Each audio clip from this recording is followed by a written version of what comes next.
આજે ઘણા લોકોનો સરકારી જન્મદિવસ છે ત્યારે આજરોજ ધાનેરા ખાતે સમાજની હોસ્ટેલમાં ધાનેરા ડીસાના પૂર્વ એમએલએ ગુવાભાઈ દેસાઈના જન્મદિવસની ઉજવણી થઈ, જેમાં હરચંદભાઈ રબારીની આગેવાનીમાં રબારી સમાજનો લોકોએ રક્તદાન કેમ્પનું આયોજન કર્યું। ગુવાભાઈ દેસાઈ 72 વર્ષ પૂર્ણ કરીને 73મા વર્ષમાં પ્રવેશ કરતા 73 બોટલ રક્ત એકઠું કરીને બ્લડ બેંકમાં જમા કરાવ્યું હતું।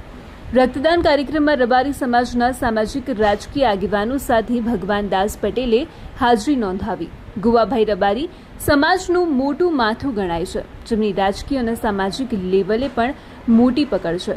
ગુવાભાઈ દેસાઈ દ્વારા ધાનેરા તાલુકામાં અનેક વિકાસના કાર્યો કરેલ છે। યુવાનોના આદર્શ એવા ગુવાભાઈ દેસાઈને જન્મદિવસ નિમિત્તે અનેક લોકોએ અભિનંદન પાઠવ્યા હતા।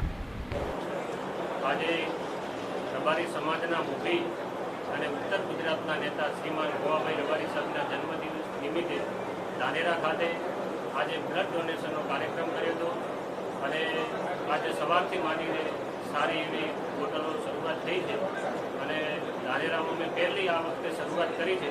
દર વખતે તો ગૌશાળામાં કાર્યક્રમ કરતા પણ આ વખતે બ્લડનો કાર્યક્રમ કરીએ તો પ્રજાને પણ ક્યારેય અગવડ ન પડે અને બોટલ પણ કામ આવે, એટલે બધાના તાલુકાના આગેવાનોના સહસહકારથી યુવાનોના સહસહકારથી સારો એવો કાર્યક્રમ હાલ ચાલુ છે અને સાહેબને જન્મદિવસ નિમિત્તે સાહેબશ્રીને ભગવાન દ્વારકાધીશ વટવાળા વાળીનાથને પ્રાર્થના કરું કે ખૂબ પ્રગતિ કરાવે અને એમને આયુષ ખૂબ સારું રહે એવી ભગવાન વટવાળા વાળીદેવ ભગવાનને પ્રાર્થના કરું।